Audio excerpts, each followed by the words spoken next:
दोस्तों एक custom top बनाने के लिए क्या क्या चीज़ों का ध्यान रखना पड़ता है। सिंपल सा दो speaker and HF and network board नहीं दोस्तों, इसके साथ बहुत सारा कैलकुलेशन करना पड़ता है। जैसे कि दो स्पीकर का SPL calculation, wattage, frequency, total HPL and HF का एसपीएल जो होता है ये मैचिंग करना है सही से, एंड एक सही नेटवर्क बोर्ड डिसाइड करना कि इस टॉप के लिए कौन सा नेटवर्क बोर्ड बेस्ट होगा। नेटवर्क बोर्ड का सही फ्रीक्वेंसी डिसाइड करना और कौन सा ऑप्टिव में ये नेटवर्क बोर्ड काम करता है, ये सारे बातें जानना बेहद जरूरी है एक कस्टम टॉप के लिए। हाँ, भले ही हम कंपनी फिटेड जैसा नहीं रिस्पॉन्स ला सकते, लेकिन उसके जैसा थोड़ा बहुत 19-20 का तो रिस्पॉन्स हम ला ही सकते हैं एक अच्छा मटेरियल यूज करके और सही कैलकुलेशन के साथ। अगर हम हमारे जो कस्टम टॉप है इसको तैयार करें तो फर्स्ट हम बात करते हैं, हमारे पास आ जाता है एक कैबिनेट, दो speaker and HF and network board. तो इसमें से हमें कौन कौन सी बातों का ध्यान रखना पड़ेगा ये सारे बातें मैं आगे बात करता हूँ। दोस्तों जैसे कि दो स्पीकर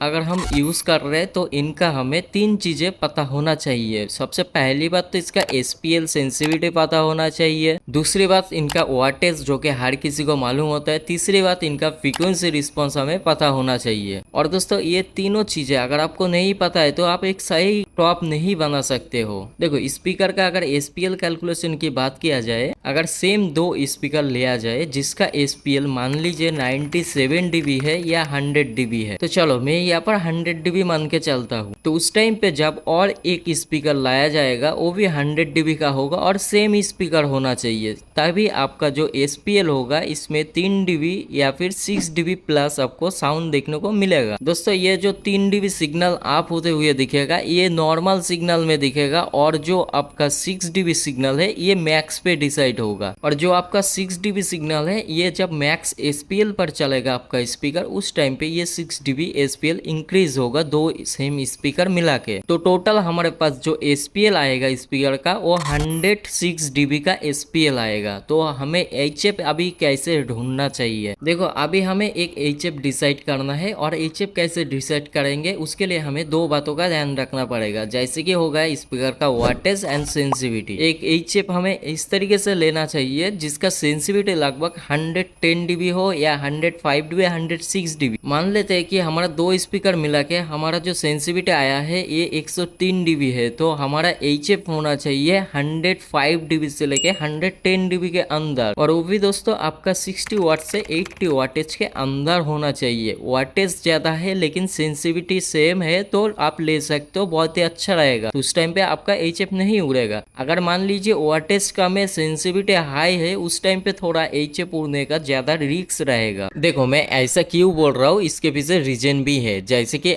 मैंने पहले बताया दो स्पीकर मिलके जैसे सेंसिटिविटी इंक्रीज हुआ था हमारा, और इसी सेम प्रोसेस में जो स्पीकर का वाटेज है ये भी इंक्रीज होगा। दो स्पीकर मान लेते 500 वाटेज का स्पीकर है हमारे पास 2 पीस, तो दोस्तों ये जब आपस में जुड़ जाएगा तो इनका जो वाटेज निकल के आएगा ये आएगा आपका 500 1000 वाट। तो दोस्तों इस टाइम पे जो हमारा एम्पलीफायर से स्पीकर ड्राइव होगा उसका भी जो आउटपुट का वाटेज होगा वो 1000 रहेगा। तो हमारा एचएफ भी कुछ ऐसे तरीके से होना चाहिए कि वो 1000 वाटेज जो एम्पलीफायर से आ रहा है इसको झेल पाए। तो इसीलिए हमें सिर्फ सेंसिटिविटी के ऊपर नहीं देखना पड़ेगा दोस्तों, वाटेज के ऊपर भी देखना पड़ेगा। तो इसी तरीके से एक एचएफ हमें डिसाइड करना चाहिए। और दोस्तों स्पीकर के साथ एचएफ का सेंसिटिविटी अगर मैचिंग नहीं है तो दोस्तों आप जब भी प्रोग्राम चलाओगे या एचएफ का सेंसिटिविटी स्पीकर से ज्यादा है तो उस टाइम पे आपको जो हाई फ्रीक्वेंसी है ये ज्यादा सुनने को मिलेगा, लो फ्रीक्वेंसी आपको कम सुनने को मिलेगा, जिसके बाद आप टॉप में बेस आप करोगे तो आपका एचएफ जलेगा। देखो अगर आपका एचएफ जो होता है इसका सेंसिटिविटी कम है तो इसमें ज्यादा प्रॉब्लम फेस करना पड़ेगा, क्योंकि दोस्तों एक तो हो गया कि आपका जो टेबल वाली फ्रीक्वेंसी है ये बहुत ही कम सुनने को मिलेगा, और दूसरी बात नेटवर्क बहुत ज्यादा जलेगा। इसका रीजन क्या है, रीजन यही है दोस्तों, जब आपके पास टेबल फ्रीक्वेंसी कम आएगा तो उस टाइम पे आप मिक्सर से टेबल फ्रीक्वेंसी आप करोगे तो जिसके बदौलत क्या होगा दोस्तों, जो हमारा एचएफ है ये तो उड़ेगा ही क्योंकि टेबल फ्रीक्वेंसी के साथ साथ वाटेज भी हाई होगा, और दूसरी बात जो नेटवर्क रहेगा ये जलेगा। ये कैसे जलेगा, कुछ इस तरीके से जो नेटवर्क होता है इसका काम होता है कि स्पीकर में हाई फ्रीक्वेंसी जाने से रोकना, और जो हमारा एचएफ होता है इसके अंदर बेस फ्रीक्वेंसी जाने से रोक देना। तो दोस्तों उस टाइम पे क्या करेगा नेटवर्क, ज्यादा टेबल फ्रीक्वेंसी होने के साथ जो स्पीकर के साइड रहेगा उस टाइम पे ज्यादा काम करने लगेगा। तो क्या करेगा, ज़्यादा हाई फ्रीक्वेंसी आ रहा है तो उसको रोकने की कोशिश करेगा नेटवर्क बोर्ड, तो उस टाइम पे ज़्यादा हीट जनरेट हो जाएगा नेटवर्क बोर्ड के अंदर, जिसके कारण आपका नेटवर्क बोर्ड भी जलेगा, एचएफ भी उड़ेगा, हो सकता है कि आपका स्पीकर भी उड़ जाए। तो दोस्तों सेंसिटिविटी कम नहीं होना चाहिए, थोड़ा सा ज़्यादा है। रेजिस्टेंस एंड कैपेसिटर लगा के आप अपना जो एचएफ का आवाज़ है इसको मेंटेन कर सकते हो, काम कर सकते हो। तो दोस्तों अगर आपको जानना है कि आपके एचएफ के लिए कितना वाटेज का या फिर कितना ओम्स का रेजिस्टेंस चाहिए होगा, तो इसके लिए दोस्तों सिंपल सा डिस्क्रिप्शन में व्हाट्सएप ग्रुप का लिंक मिल जाएगा, उधर से ग्रुप ज्वाइन कर लीजिए हमारा, और उसके अंदर आप लिख दीजिए आपके पास कौन सा एचएफ है और मॉडल नंबर के साथ वाटेज के साथ। तो दोस्तों वहाँ पर मैं रिप्लाई कर दूंगा कि आपके लिए कौन सा रेजिस्टेंस चाहिए होगा उस एचएफ का आवाज डाउन करने में। तो दोस्तों सेंसिटिविटी बहुत ही ज्यादा इंपॉर्टेंट है एंड वाटेज भी उतना ही इंपॉर्टेंट है। दोस्तों अभी बात करते हैं एक सही नेटवर्क बोर्ड डिसाइड कैसे करें। दोस्तों मान लेते हैं कि आपके पास जो 15 इंची का स्पीकर है, इसका जो फ्रीक्वेंसी रिस्पॉन्स है 40 हर्ट्ज से लेके 2.5 किलो या 3 किलो हर्ट्ज तक आपका रिस्पॉन्स आएगा। तो दोस्तों उस टाइम पे हमें एक ऐसा नेटवर्क बोर्ड डिसाइड करना है जो लगभग 2.5 किलो से 3 किलो हर्ट्ज वाली फ्रीक्वेंसी से उसका एचएफ वाली फ्रीक्वेंसी स्टार्ट होता हो। और दोस्तों इसमें जो ऑप्टिव वाली सिस्टम रहता है, इसको थोड़ा एग्जाम्पल से मैं दिखा देता हूँ स्क्रीन के ऊपर। दोस्तों अभी हम थोड़ा ऑप्टिव के बारे में समझते हैं। दोस्तों ये मैंने 360 ओपन कर लिया। 360 के अंदर जो कोर्स ओवर सेक्शन होता है इसके अंदर आ चुका हूँ मैं, और मैं आप लोगों को सिंपल वे में समझाता हूँ कि ऑप्टिव होता क्या है।